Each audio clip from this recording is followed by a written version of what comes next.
ತೈಲ ಬೆಲೆ ಏರಿಕೆಯಿಂದ ಆಗ್ತಕ್ಕಂಥ ಎಫೆಕ್ಟ್ ಏನಪ್ಪಾ ಅಂತಂದ್ರೆ ಎಲ್ಲ ಅಗತ್ಯ ವಸ್ತುಗಳ ಬೆಲೆ ಏರ್ಬಿಡ್ತವೆ.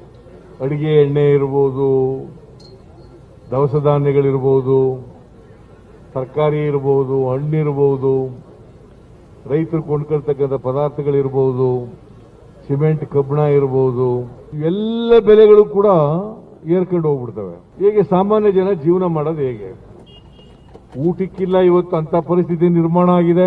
ನೀವು ಜನರನ್ನಾಗ ತಪ್ಪು ಮಾಹಿತಿಗಳನ್ನು ಕೊಟ್ಟು ಸುಳ್ಳು ಹೇಳಿ ಇವತ್ತು ಅಧಿಕಾರವನ್ನ ನಡೆಸ್ತಾ ಇದ್ದೀರಿ.